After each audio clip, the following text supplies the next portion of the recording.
Hagai 2 ayat yang ke-9, kepunyaanku lah perak dan kepunyaanku lah emas.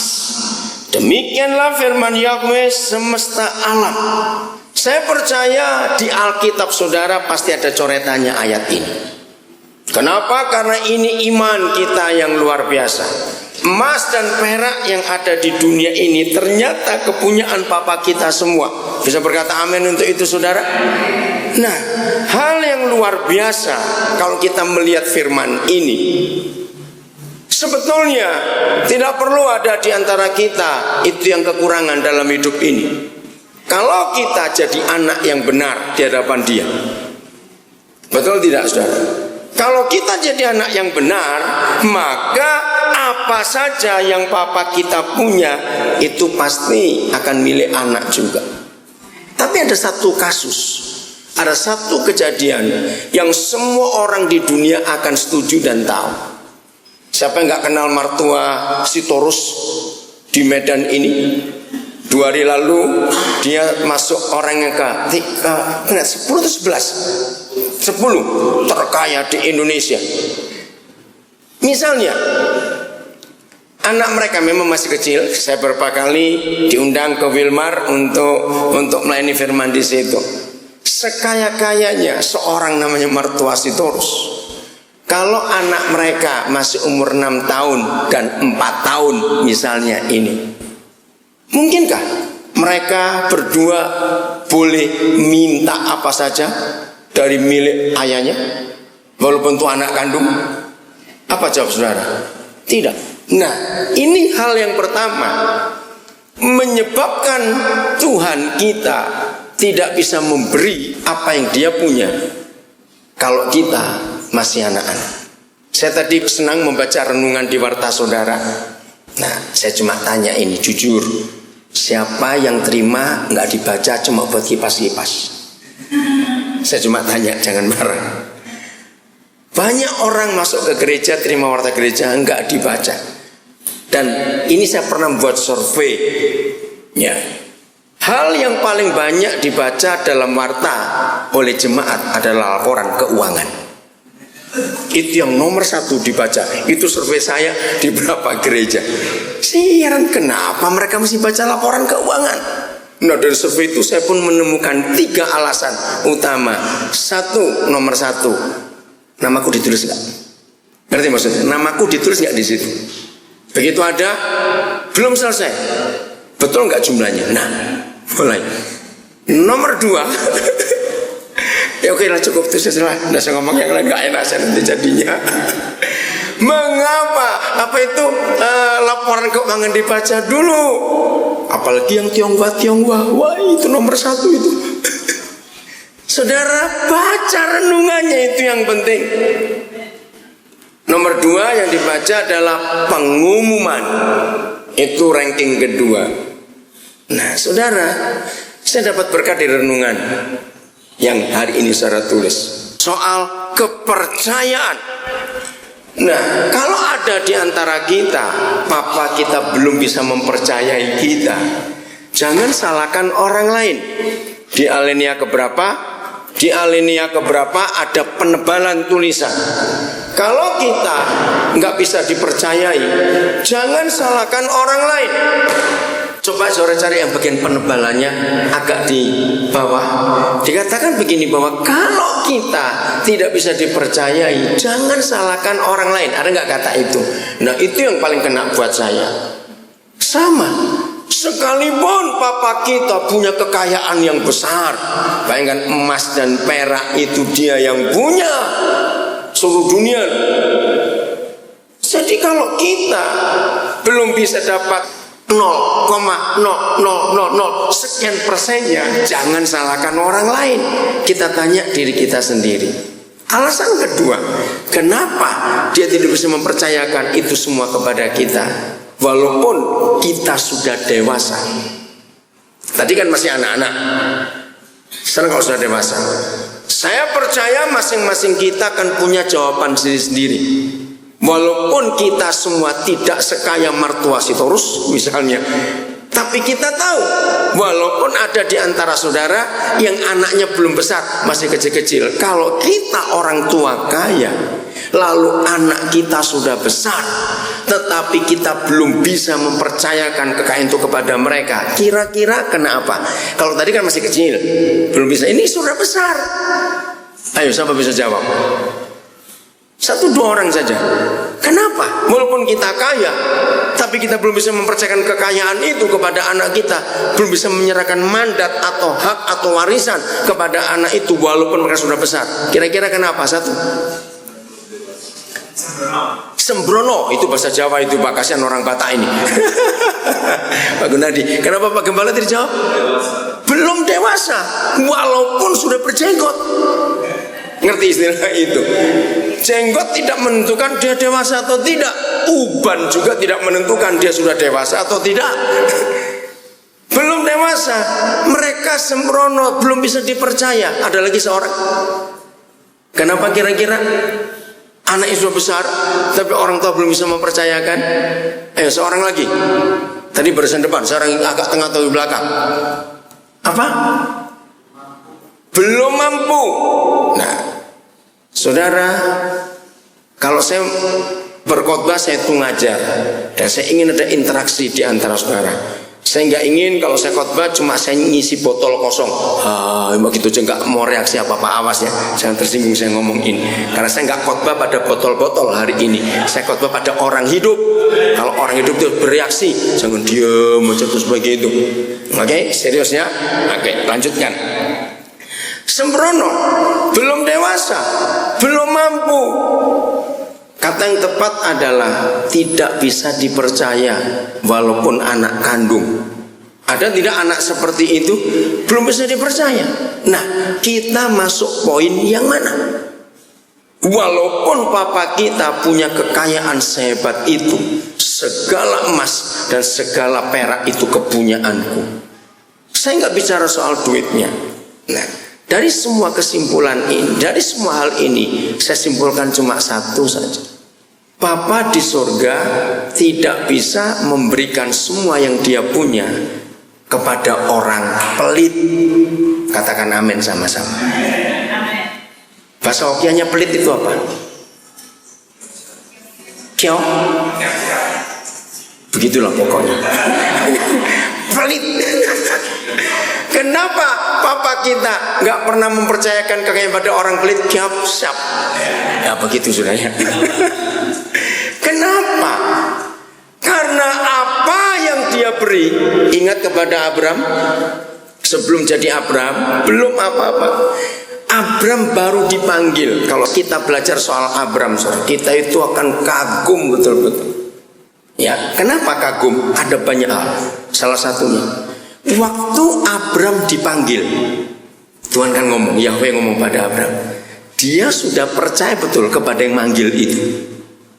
Nah, yuk saya tanya ini, Abraham sudah percaya belum pada yang manggil dia hari itu?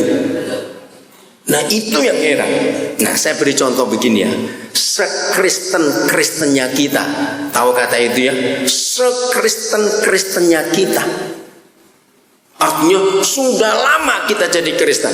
Bahkan saya berkata, sependeta-pendetanya kita ini, kalau malam-malam papa datang ngomong, besok kamu ke Pulau Nia, bawa seluruh keluargamu, bawa barang-barangmu, lalu kamu pergi.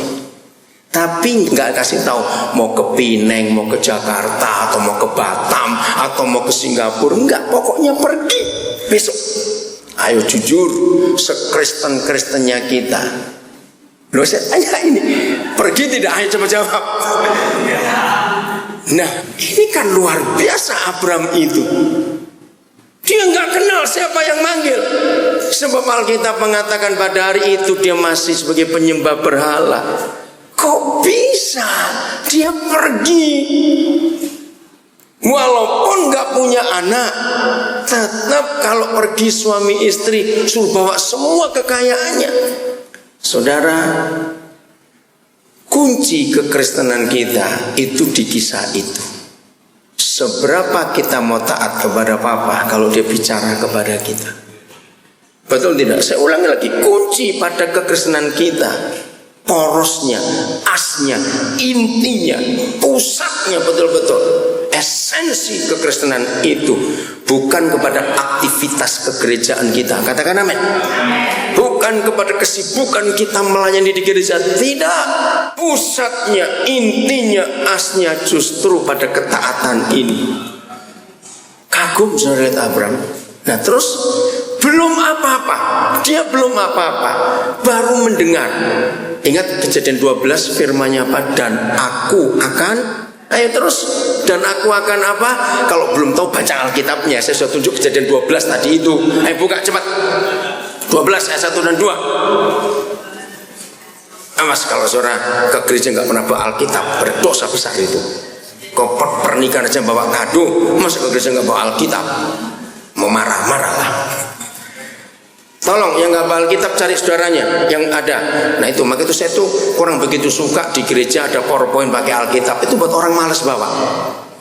Kejadian 12, udah? Ayo semuanya cari sebelah-sebelahnya. Bapak kok sendirian nggak bawa Pak? Cari sebelahnya Pak. Iya, ayo Bapak pindah kemana Pak? Ayo, saya bisa lihat dari sini. Geser Pak sama Bapak siapa yang satu itu? Ya, nah taat itu baik loh Pak, nurut itu baik. Oke, terima kasih. Oke. Om siapa itu ya baca barengan? Iya, ya sudah semuanya lihat ya, jangan lihat di situ. Kok matiin aja itunya sudah. Itu buat orang malas bawa Alkitab ke gereja barang itu. Udah. Oke, Kejadian 12. Bukan berarti saya enggak setuju dengan teknologi. Setuju. Nah, tapi kalau buat malas ya ngapain? Betul, Kejadian 12. Lihat. Dia dipanggil bukan? Belum apa-apa, belum percaya, baru dipanggil. Tapi ada janji, dan aku akan apa? Membuat engkau jadi bangsa besar dan memberkati engkau. Nah, yang saya mau tanyakan, setelah firman Yahweh berkata, aku memberkati engkau, enggak stop, enggak titik, tapi ada kelanjutannya. Apa itu? Supaya engkau menjadi berkat. Ada nggak ayat itu saudara? Nah ini Papa kita di surga. Jadi dua hal yang pertama kita pelajari tadi sudah betul. Kalau masih anak-anak, walaupun bapaknya kaya konglomerat, nggak mungkin kekayaannya diberi pada anak-anak masih kecil, walaupun anak kandung. Yang kedua, walaupun sudah besar, tapi Papa belum bisa mempercayakan karena belum sanggup, belum mampu, sembrono, belum dewasa. Tapi kesimpulan semuanya itu karena kita pelit. Sebab apa saja yang Papa beri kepada kita selalu ada output. Tahu kata outputnya? Maaf saya mau pakai kata-kata yang enggak kasar. Tidak mungkin ada orang hebat di dunia ngerti teknik buat mesin nggak pakai knalpot. Mungkin tidak. Kenapa yuk? Ayo kenapa orang semua buat mesin pasti pakai knalpot? Ada pembuangan, kalau nggak meledak mesin itu. Bukan soal pembuangannya saja. Mengapa Papa kita kalau dia ciptakan sungai, dia pasti buat muaranya dulu. Nggak mungkin Papa ciptakan sungai buat sumbernya lalu alirannya muara tidak. Kenapa yuk? Banjir. Maaf jangan tersinggung ini katanya. Tuhan itu nggak mungkin ciptakan mulut lupa buat pantat. Nggak mungkin, percayalah itu. Katakan amin semua cepat. Nah jadi saudara, kekayaan Papa kita nggak bisa diberikan kepada kita ketika kita tidak memikirkan siapa yang aku berkati setelah aku diberkati. Amin. Ya. Saya kalau bicara misi, saya tegaskan ini. Saya tanya kepada saudara, ini bicara misi. Siapa musuh Injil nomor 1? Oh, iblis. Jangan suka nyalakan mereka. Berbelas kasihanlah sedikit pada iblis. Iblis itu nggak usah disalahkan, dari dulu sudah salah. Maka itu jangan pusing-pusing nyalakan dia. Bukan musuh utama Injil, bukan iblis. Siapa yuk? Cepat. Siapa? Uang. Bukan. Hampir betul. Hujan. Apa dia bilang? Maaf, gema karena apa tadi yang berteriak? Enggak, teriakannya apa itu? Enggak, tolong saya, tidak ada satu suara bapak-bapak itu ngomong. Kita, hampir betul. Dengar, musuh Injil nomor 1 itu orang pelit. Catat itu baik-baik. Kalau saudara baca di Alkitab, orang pelit itu diidentikan dengan orang munafik, dan itu betul. Saudara, maka itu jangan pernah mengukur semua berkat Bapa kita hanya berupa materi atau kekayaan. Jangan. Kenapa? Di samping dia bisa memberkati, ada 2 lagi kekuatan bisa memberkati. 1, setan. Betul? Lihat, banyak sekali tempat-tempat penyembahan. Roh-roh itu menjamin kekayaan. Salah satunya Gunung Kawi. Jadi jangan ragu-ragu, setan juga bisa memberkati orang. Maka itu kalau berkat hanya ukuran pemberian Tuhan, kita jadi berdosa, saudara. Sebab yang dia beri enggak cuma materi, katakan amin. Banyak hal lagi. Yang kedua yang bisa memberkati, alam. Ada hukum alam yang bisa membuat orang kaya. Jadi bukan Tuhan, bukan iblis atau setan, bukan, tapi alam. Nah, catat ayatnya. Saya sudah membuktikan ini di banyak tempat, bahwa orang yang tetap berdosa, orang yang jahat, orang yang tidak usah ke gereja, nggak usah kenal Tuhan, kalau mereka hidup dalam hukum alam ini, mereka pasti akan kaya. Bukan Tuhan yang jamin, alam yang menjamin. Nah, catat 3 resepnya ini. Sampaikan kepada semua orang. Gak usah sembahyang, gak usah perpuluhan, berdosalah yang rajin, engkau akan tetap kaya. Karena ini hukum alam. Maka itu jangan orang Kristen mengatakan berkat dari Bapa kita hanya berupa kekayaan. Tidak, karena setan pun bisa buat orang kaya. Ya toh? Alam pun bisa. Nomor 1. Cuma 3 resep, gak banyak. 1, tiba-tiba dapat warisan. Nah, kaya tidak? Saya tanya kok iya atau tidak? Ya, nggak usah berdoa. Berdosalah, tiba-tiba dapat warisan. Kenapa tidak? Nomor 2, rajinlah, saudara. Orang rajin itu tanpa Tuhan, dia pasti berhasil. Tanpa Tuhan, itu hukum alam. Rajin, wah kerjanya itu ngotot betul. Sampai istilah Indonesia banting tulang peras keringat, maka itu sakit semua, tulangnya dibantingin. Ya, rajinnya luar biasa. Saudara dapat warisan, rajin. Nomor 3, pelitlah. Lu betul, orang pelit itu pasti kaya, saudara. Tapi kekayaan orang pelit tidak membahagiakan mereka. Karena seperti itu, orang makan, tapi nggak pernah buang. Bisa bayangkan jadi apa dia? Jadi penyakit. Saudara lihat ini, orang gitu itu kalau beli ikan cuma kepalanya saja, disop 3 hari, cuma dimakan kuahnya. Hari keempat baru tetelannya. Ya bagaimana tidak kaya, pelitnya kayak begitu. Setuju? Ini hukum alam tanpa Tuhan. Nah, perbedaannya, orang yang diberkati kaya karena Tuhan, karena berkatnya, dengan kaya karena jerih payahnya. Saya tanya, mana yang lebih pelit? Pelan-pelan.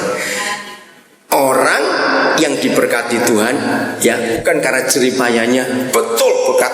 Misalnya gitu, tempat usahanya itu di pojok sekali, turun dari jalan, harus masuk jalan kaki, motor aja nggak bisa lewat, belok kanan, mentok, belok kiri, mentok kanan lagi, ya lah susah betul tempatnya. Tapi orang datang ke situ, nah itu berkat Tuhan, betul tidak? Nah, mana yang kaya karena berkat Tuhan dan mana yang kaya karena jerih payah, yang jadi pelit? Yang kedua pasti pelit. Kenapa? Kenapa orang yang kaya karena hukum alam rata-rata pasti pelit? Karena jerih payahnya usaha sendiri. Nah, ini yang kita harus tahu, saudara. Di dalam kehidupan ini, kalau kita mengerti hukum Tuhan kita, Kalau kita gabungkan dengan hukum alam, kemuliaan Tuhan akan nyata. Saya itu kalau mengenali orang pelit itu ada berapa cara. Yang paling gampang kalau ngajak shopping atau diajak shopping oleh orang itu, saya bisa tahu. Pasti saudara juga tahu. Atau mungkin saudara sendiri. Orang pelit itu begini. Kalau shopping, kalau mau belanja cuma 2 barang saja bisa berjam-jam. Kira-kira kena apa? Cuma beli 2 macam aja lamanya. Ayo jujur, kenapa? Cepat. Banding-bandingkan, keliling dulu. Nah itu orang pelit. Tapi ada yang kedua kelihatan pelit, walaupun nggak banding-bandingkan. Tapi kalau dia belanja, begitu keperluannya selesai, dia cepat-cepat pulang. Nggak pernah mikir, aku mau belanjain siapa ya? Saya kenal banyak orang, kalau toh dia nggak lagi perlu apa-apa dan dia punya waktu kosong, orang itu akan pikir, aku mau belanja.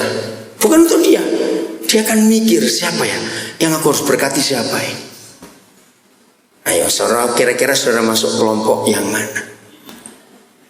Saya nggak suruh tertawa. Kenapa saya harus mengajarkan ini? Karena renungan saudara. Setelah ulasan pertama, halaman pertama, itu yang saya nggak tahu siapa Pak Gembala buat renungan itu. Ada staf. Nah, lihat kalimat paling akhir bunyinya apa? Itu saya bingung tadi. Ayo semuanya lihat wartanya. Kan sudah terima warta semua. Kalimat paling akhir dengan tanda tanya. Ayo baca sama-sama. 1, 2, 3.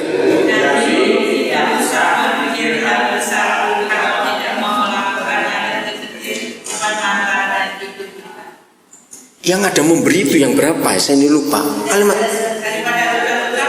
Nah itu dia loh. Ayo ulang-ulang daripada semuanya. Ayo kecuali yang butuh huruf ya. Ada nggak terima warta nggak? Angkat tangan nggak terima warta nanti supaya asal memberi. Ayo ada yang belum terima ini. Tolong kasih wartanya. Ayo. Siapa lagi belum terima warta? Ayo cepat angkat tangan. Iya. Masih ada yang belum terima juga. Kalimat terakhir daripada apa? 1, 2, 3.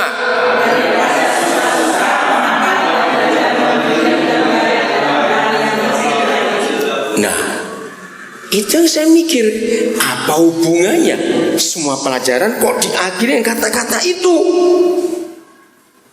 Daripada susah-susah mikir, yang macam-macam, belajar dari yang kecil, yaitu memberi.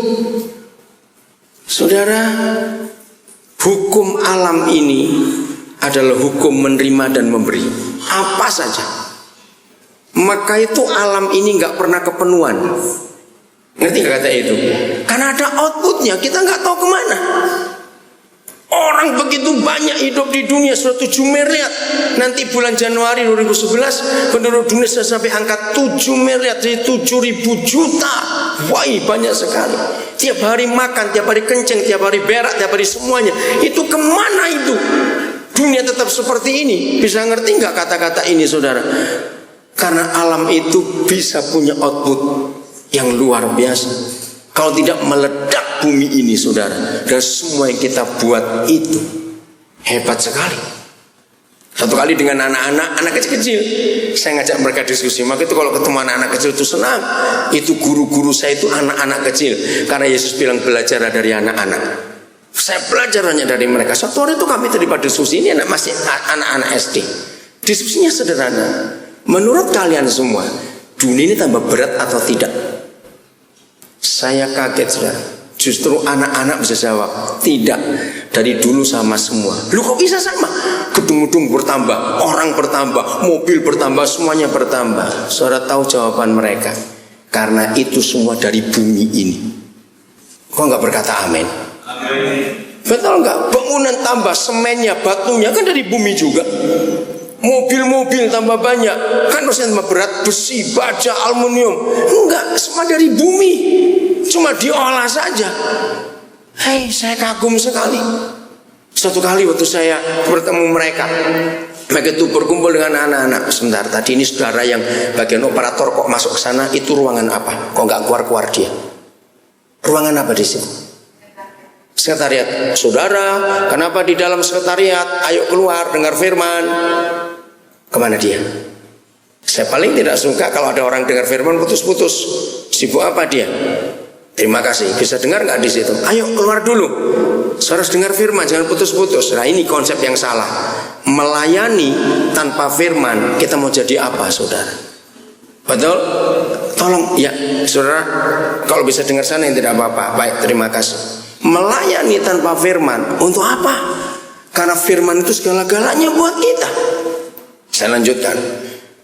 Lalu mereka itu tanya, Om, apa artinya Tuhan Maha Kuasa? Wah, saya mau jawab apa? Masih kecil-kecil. Maka itu kalau saya ketemu mereka, saya diperkaya oleh pewahyuan-pewahyuan. Karena logika anak-anak itu masih polos, menyukakan Tuhan. Bulan-bulan pertama saya menikah, istri saya itu bingung. Kenapa? Karena dia harus belajar mengenali saya harus belajar mengenali dia. Nah, salah satu yang dia lihat itu, saya ini paling hobi kalau melihat bayi tidur, anak kecil tidur. Itu saya bisa lama ngeliatin wajahnya. Suka sekali saya itu kalau melihat wajah anak kecil tidur. Betul tidak? Ayo, saudara ngelihat apa kalau mereka tidur? Wajah mereka tuh, saudara menemukan apa? Damai, betul. Apalagi? Tenang, apalagi? Nggak ada rasa takut. Kadang-kadang senyum sendiri, terus nangis, dia, muka itu gemesin begitu. Nah, saya berapa kali nolong orang stres nggak bisa tidur. Jangan dibawa ke psikolog, bayarnya mahal.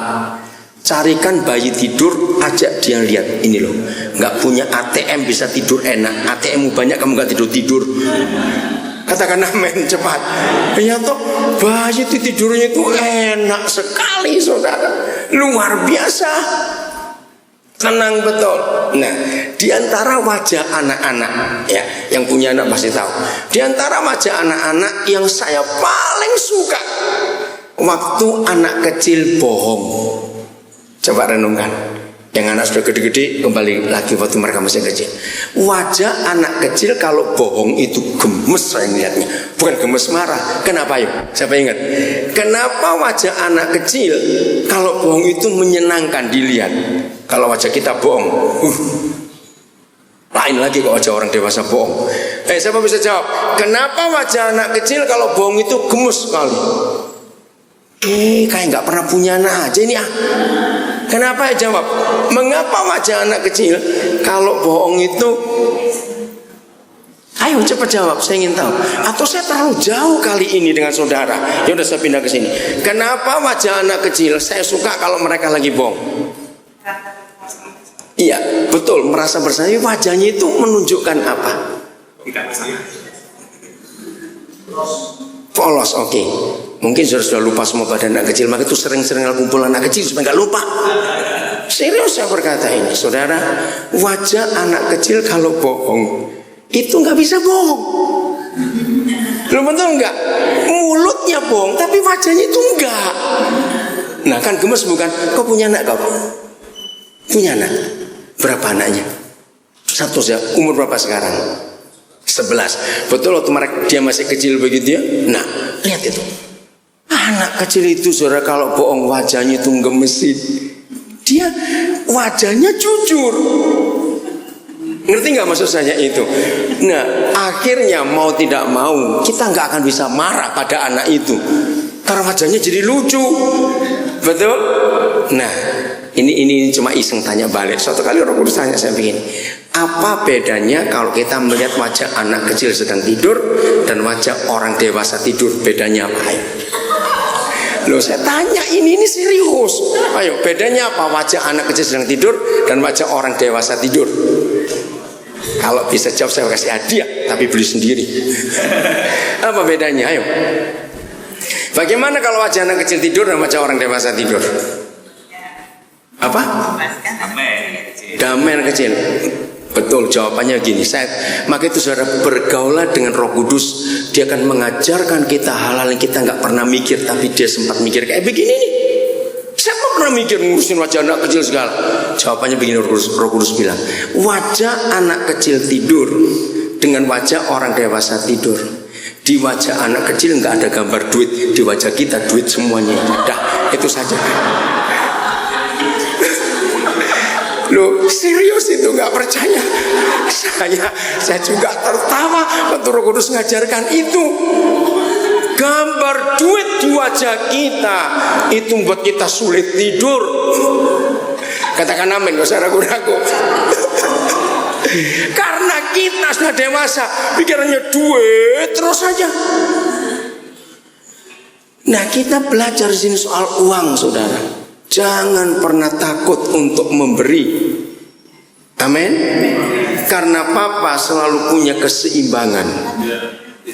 Lagi sekali, karena Papa kita selalu punya keseimbangan. Maka itu kalau kita hanya memberi, kita hanya mau menerima, tapi tidak mau memberi, maka dia nggak akan berkati kita. Bukan dia kejam, walaupun dia punya emas dan perak. Karena kalau dia tahu kita diberkati, tapi nggak punya output, berkat itu jadi penyakit buat kita. Betul atau tidak? Tapi kalau sampai kita nggak diberkati, kenapa banyak orang Kristen kaya? Nah itu tadi karena hukum alam, bukan karena Tuhan. Bedakan itu. Maka itu kalau kita belajar dari Tuhan Yesus, waktu ada mata pelajaran tentang persembahan, masih ingat di mana dia mengajar tentang persembahan bagi murid-muridnya? Ayo. Ya, yang ada orang kaya dan orang miskin memberi itu di mana? Di depan peti persembahan. Betul nggak? Masih ingat? Anak-anak, hari ini kita belajar mata pelajaran soal persembahan. Ya udah, dia ke peti persembahan di depan bait suci. Dan Yesus berkata, aku akan memberi kode untuk 2 orang. Dan kamu lihat, perhatikan mereka. Kalau aku beri kode itu supaya aku tanya kepada kamu nanti, siapa yang memberi paling banyak? Masih ingat kisah itu? Ribuan orang masuk ke bait suci. Begitu orang itu kelihatan miskin, udah kode diberi. Mereka perhatikan, dulu kan belum ada uang kertas, uangnya logam semua. Nah, orang miskin ini bunyinya kelitik. Kenapa kelitik? Karena cuma 2 keping. Udah masuk, bayangan masuk. Dari jauh kelihatan, dari pakainya kelihatan dia orang kaya. Guru itu berkata, perhatikan orang itu, karena orang kaya. Begitu dia ngasih persembahan, bunyi kocok gitu, uangnya banyak sekali. Di dalam mulai ibadah, di luar kelas dimulai. Nah, menurut kamu mana yang memberi paling banyak? Nah, coba saudara lihat, segoblok-gobloknya orang, mana yang paling banyak? Yang kurocok tadi itu bukan? Nah, di situ saya belajar. Apa yang saya pelajari dengan semua yang kita beri, saudara, ya semua yang kita beri itu yang ngitung bendahara. Maka itu saya baca di warta tadi, sampai ngitung bendahara uang aja ada orangnya ditulis di sini. Saya kagum juga, hari ini yang ngitung bendahara itu siapa tadi namanya? Oh iya, Ibu Gunardi, betul. Terus ada kata A, terus nggak ngerti di belakang itu. Oh itu A, itu amplop. Saya pikir A itu apa? Oke. Tapi kalau Tuhan ngitung persembahan kita, bukan yang di gereja kita kasih, yang dia hitung, yang masih di bank, mati kita. Maka itu jangan sombong. Berapa saja yang kita beri untuk pekerjaan Tuhan, jangan sombong. Sebab yang dia hitung bukan yang kita beri. Yang kita beri di sini bendahara yang hitung. Yang dia hitung yang masih di bank. Bank Singapura, bank mana lagi, bank Swiss, Tuhan tahu semuanya. Loh, mana ayatnya? Nah ini dia. Mengapa Yesus berkata si miskin memberi lebih banyak daripada si kaya, padahal jumlahnya lebih banyak si kaya? Begini cara Tuhan ngitung. Kalau orang miskin itu hanya punya 1.000 rupiah dan dia beri 500 rupiah, tapi si kaya itu kekayaannya 20 miliar dan hari itu dia beri 100 juta. Ayo, gede gak 1 juta itu? Gede, supaya saudara tahu jumlah 1 juta, berapa besarnya beli kerupuk semua. Nah itu baru bisa bayangkan. Wih, seberapa itu 1 juta itu? Oke. Nah itu cara kita ngitung. Nah, mengapa yang 100 juta dibilang kecil dibanding 500 rupiah? Hitungan dari mana ini? Nah, inilah matematika surga. Kapan orang kaya itu nilainya sama dengan si miskin? Kalau dia memberi berapa? Ketika memberikan 10. Iya, ayo, tadi kan punya 1.000, kasih 500. Nah, kalau orang kaya ini dinilai sama oleh Tuhan, dia memberi berapa? 10 miliar, langsung stroke saudara. 10 miliar. Nah, itu loh cara Tuhan itu. Maka itu kalau kita nggak diberkati, jangan salahkan siapa-siapa. Saya mau baca lagi kata itu bagus sekali. Cari penebalan itu. Mana tadi ya? Jangan pernah salahkan orang lain jika kita tidak pernah dipercayakan memegang hal yang besar. Jangan pernah salahkan orang lain. Salahkan siapa? Dia sendiri. Kenapa? Pelit. Nah, itu dia jawabannya. Gampang sekali. Kapan dan di mana yang kita aku sebagai Tuhan kita dan Raja kita namanya Yesus itu ditinggikan dan dimuliakan? Ayo jawab. Kapan? Pertanyaan 2. Kapan dan di mana? Nah, saudara bingung karena ini nggak pernah dibahas. Kapan? Itu bukan waktu di gereja. Untuk apa kita muliakan Dia dan tinggikan Dia di sini? Karena semua kita sudah tahu. Jadi seharusnya kapan? Itu artinya ketika kita kumpul dengan orang-orang di luar gereja. Betul tidak, saudara? Ini lagu luar biasa. Kapan dia ditinggikan, dimuliakan?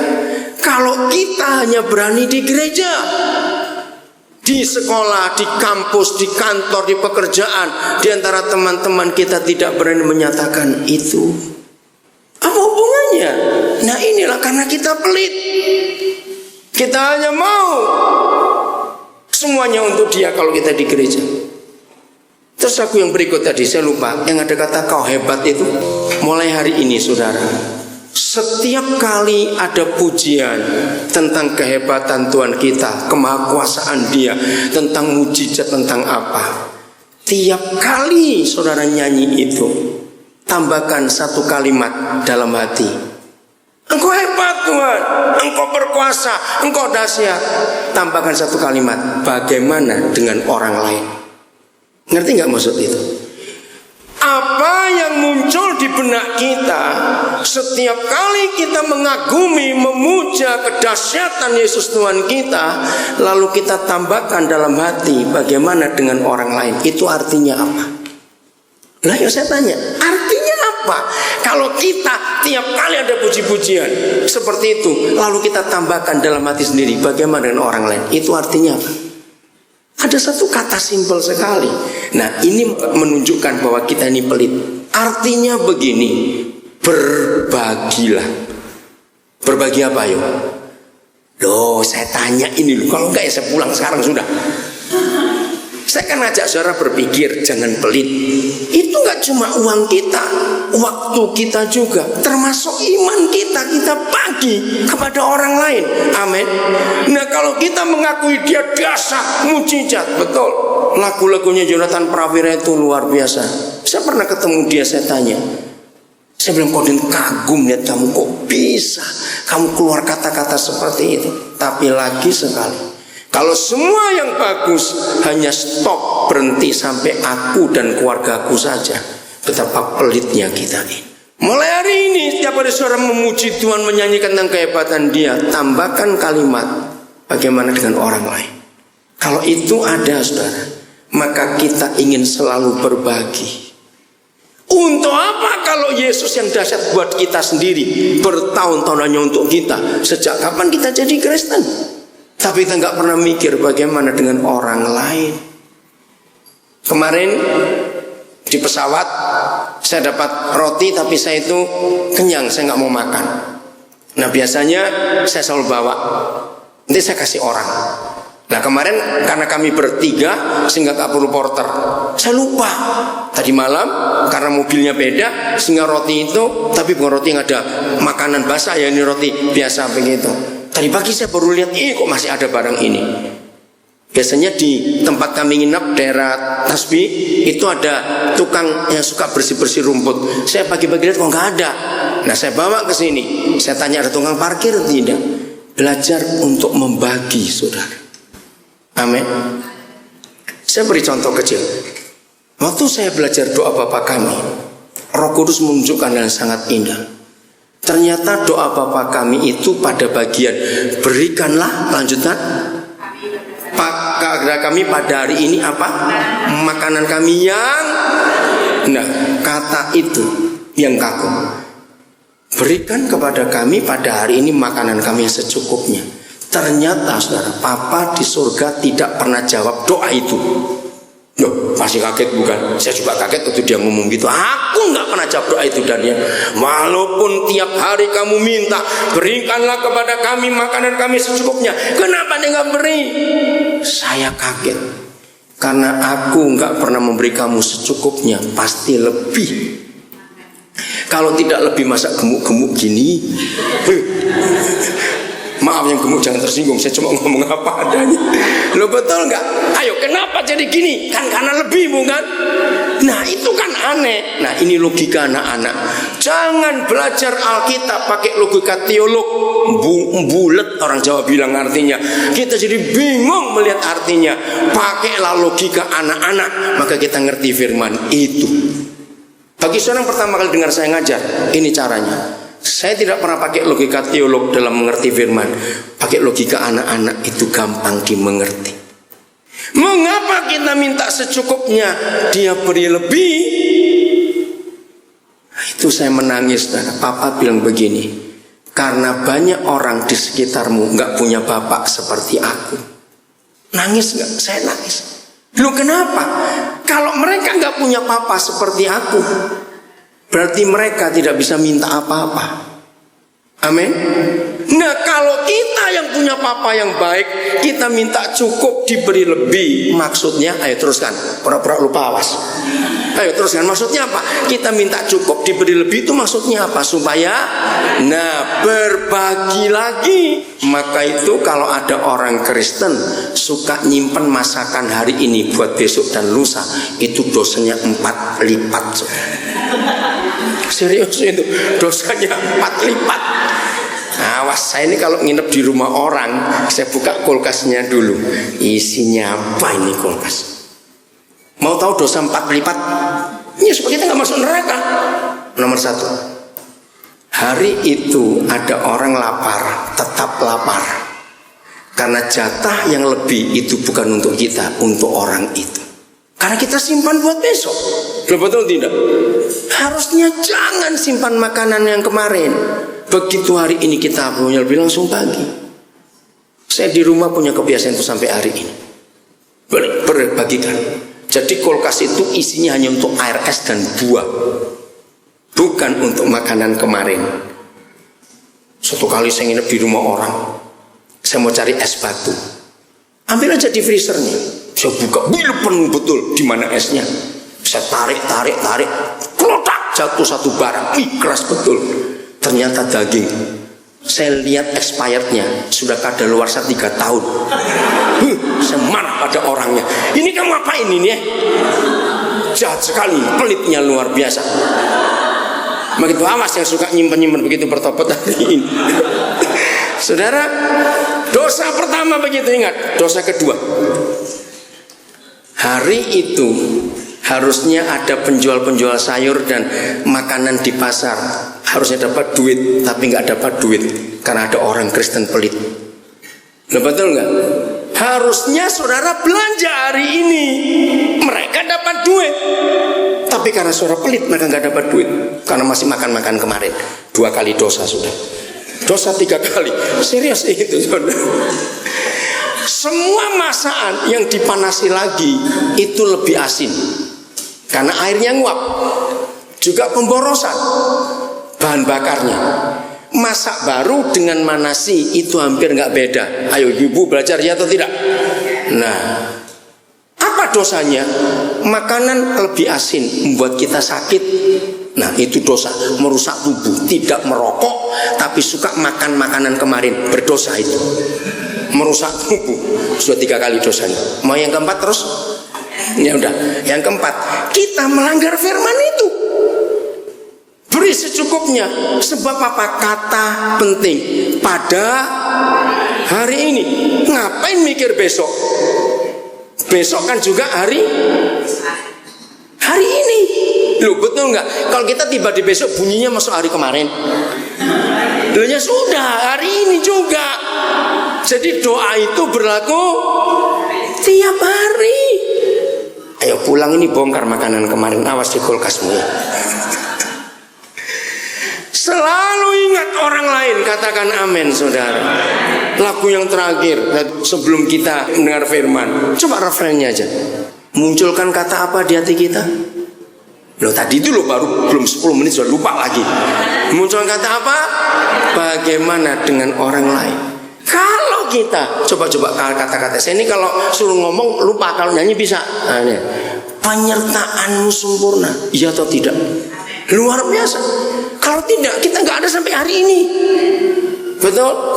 Selalu tambahkan bagaimana dengan orang lain? Rancanganmu penuh damai. Sama. Bagaimana orang lain? Aku sudah menikmati Tuhan. Aku sudah bersama istriku, anak-anakku sudah. Bagaimana orang lain? Terus kalimat berikut.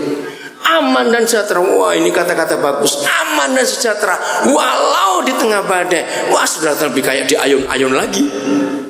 Tambahkan bagaimana dengan orang lain.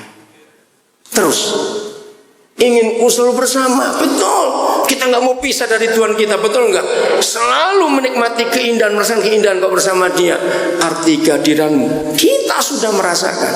Bagaimana orang lain? Saudara, saya ini hari-hari lagi nangani satu kasus yang saya nggak pernah ketemu, nggak kenal orangnya.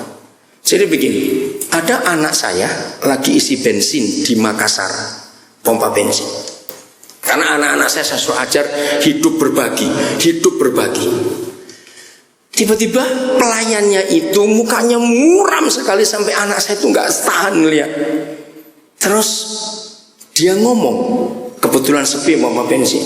Ringkas cerita, ternyata keluarga ini keluarga yang sangat menderita. Mereka punya 3 anak laki, saudara. Dalam 2 tahun 2 anak lakinya meninggal. Pertama si bungsu kena leukemia, nggak bisa diobatkan, ya tunggu mati saja. Itu meninggal tahun 2009 awal.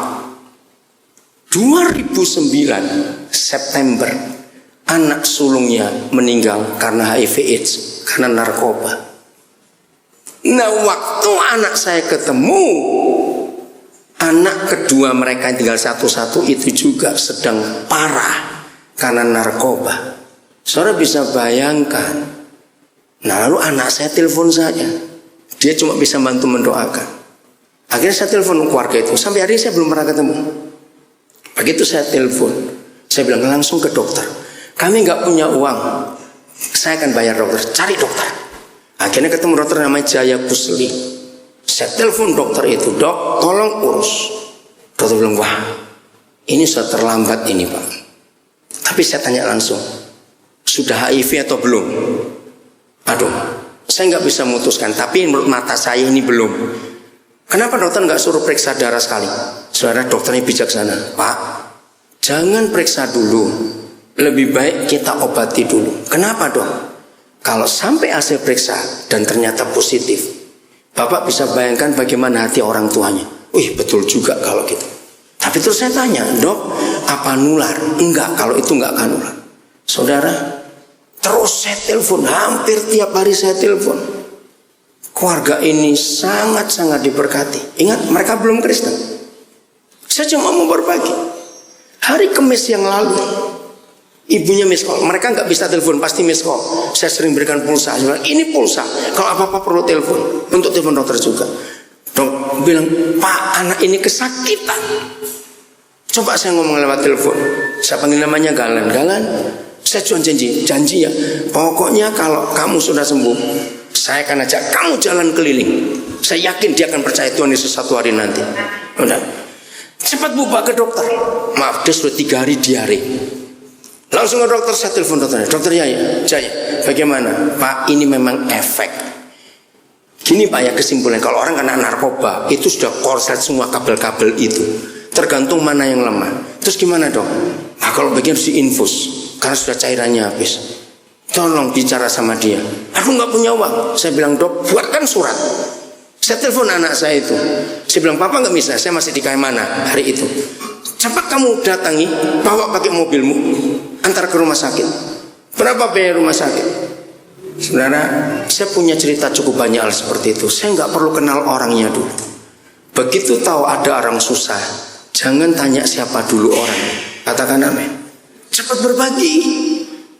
Hari ini saya belum sempat telepon. Kemarin pagi saya telepon. Ibunya bilang sudah habis 2 botol infus. Gimana keadaannya? Beraknya sudah berkurang. Bagus kalau gitu. Saya kemarin sibuk, nggak sempat sampai malam juga. Hari ini saya belum telepon. Masih di rumah sakit. Saya bilang, ibu jangan takut masalah biaya. Saya bisa bayangkan anak 3 laki semua, 2 sudah mati, tinggal 1. Bisa bayangkan sudah. Mau nangis apa lagi? Nah, bagaimana orang lain? Kalau kita bisa merasakan keindahan arti kehadiran Tuhan, bagaimana orang lain? Keluarga ini begitu berterima kasih. Saya bilang, saya pendeta. Supaya mereka tahu siapa yang nyuruh saya. Saudara percaya nggak susah memberitakan Injil? Hanya orang pelit yang buat susah. Ayat terakhir, kita harus tahu ini 2 Korintus 8. Ini ayat terakhir. Mari kita belajar dari orang-orang susah di Makedonia. Orang susah, susahnya lengkap, saudara. 2 Korintus 8 mulai ayat 1 sampai 3.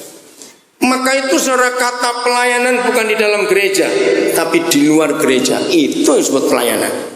Saudara-saudara, kami hendak memberitahukan kepada kamu tentang kasih karunia yang dianugerahkan kepada gereja-gereja di Makedonia. Selagi. Apa arti kata selagi? Ayo, apa itu? Kata lain selagi itu apa? Ketika saat diapakan coba dengan berat dalam Paul pakai pendeta. Saya stop dulu. Menurut saudara, kalau ada keluarga atau gereja sedang dicobai dengan berat dalam pelbagai penderitaan, kira-kira susah atau senang mereka itu? Sangat susah. Tapi lihat kalimat berikut, baca sama-sama. 1, 2, 3. Apanya? Sukacita mereka meluap. Nah, mungkin tidak selagi dicobai dengan berat di dalam berbagai penderitaan. Nggak mungkin secara logika sukacita bisa meluap. Betul saudara? Ayat berikut. Dan meskipun mereka apa? Sangat miskin, namun mereka apa? Nah, aneh tidak? Sangat miskin namun kaya dalam kemurahan. Ayat 3 langsung, aku bersaksi bahwa mereka telah apa? Memberikan menurut kemampuan mereka, bahkan melampaui kemampuan mereka. Nah, ini yang luar biasa, saudara. Abram diberkati supaya jadi berkat. Jangan sampai kita nyalakan orang kalau Papa belum mempercayakan semua emas peraknya kepada kita, karena kita yang salah. Saya akan simpulkan ini. Satu kali saya diskusi dengan anak-anak saya, maka itu saya itu diperkaya betul oleh anak-anak ini. Saya minta salah seorang mereka untuk menolong saya. Tolong carikan definisi. Apa bedanya sangat miskin? Mereka sangat miskin bukan? Apa bedanya miskin dan sangat miskin? Wah, masing-masing ramai. Anak-anak saya sudah biasa kalau saya tanya harus mereka jawab. Seperti saya ngajar saudara ini. Ada satu anak namanya Stephen dari Cirebon. Dia menjawab, kalau miskin itu nggak punya apa-apa. Kalau sangat miskin, apa-apa tidak punya. Wih, jawaban tepat sekali itu. Lagi sekali, miskin itu apa? Tidak punya apa-apa, tapi masih punya. Tapi kalau sangat miskin, apa-apa tidak punya. Ini luar biasa. Mereka kaya dalam kemurahan. Mereka nanti baca di rumah. Mereka memaksa Paulus, bawa persembahan kami kepada saudara kita di Yerusalem sedang menderita, bawa. Saudara, dunia akan kenal Yesus kalau kita suka memberi seperti itu. Tanggal 3 Mei yang lalu, duduk sebelah saya orang Palembang, asli Palembang, Islam. Tiba-tiba Roh Kudus ngomong sesuatu kepada saya. Saya pulang ke Papua, satu pesawat, dia turun Sorong, saya turun Timika. Tiba-tiba Roh Kudus ngomong, anak ini ingin kuliah. Saya kenal betul suara papa saya. Tapi saya tanya, kenapa nggak bisa kuliah? Karena bapaknya yang kejam. Oh, saya tahu. Setelah makan, saya mulai ngomong. Kenalan, saya pendeta Daniel. Terus dia jemput namanya Junjungan Kurniawan. Oke. Saya ngomong-ngomong sampai ke beberapa poin itu dia kaget. Kenapa bapak bisa tahu? Dia kira saya dukun. Enggak, saya pendeta. Saya bilang, Isa yang kudus yang di kitab suci saudara, itu memberitahu saya tentang hidup. Betul Pak, saya sakit hati dengan bapak saya. Dia nggak mau memuliakan saya. Dia senang ini, senang itu, mau berbuat jahat. Saya langsung bilang, panggilnya Jung, itu bulan Mei saudara. Mulai turun dari pesawat ini kamu kembali ke Jakarta. Dia tinggal di Jakarta. Cari kampus mana? Nggak bisa Pak. Saya lulusan tahun 98. Mana bisa? SMA 98 lulus. Mau kuliah lagi bagaimana? Tahun 2010. Coba saya bilang. Dia cari saudara. Dia nggak percaya kalau saya mau memuliakan dia. Akhirnya tanggal 31 Juli. Itu hari pertama dia kuliah. Waktu itu dia telepon saya. Dia menangis. Pak, saya bisa kuliah. Saya hampir nggak percaya. Sampai sekarang saya belum ngomong soal Tuhan, soal gereja. Tidak, saya nggak perlu ngomong itu. Kasih saya berikan kepada dia. Cepat atau lambat benih itu pasti akan tumbuh. Ngerti kata itu? Ayo kita berbagi dalam hidup ini. Kalau kita diberkati, supaya kita memberkati orang lain. Siap jadi berkat? Nah, bagian terakhir dari Marta saudara itu khotbah gembala saudara minggu lalu. Nah, kita sudah diasuransikan di perusahaan asuransi yang tertua di dunia. Betul tidak? Nah, masalahnya lagi apa tadi? Nah, bagaimana orang lain? Ini asuransi gratis, nggak perlu bayar premi. Kenapa kita nggak berani nawarkan? Kenapa kalau saudara kerja di perusahaan asuransi ngotot supaya orang masuk asuransi, bayar lagi? Ini gratis, kenapa saudara nggak tawarkan? Dan itu betul. Amin. Maka itu apa saja mulai hari ini kita belajar bagaimana dengan orang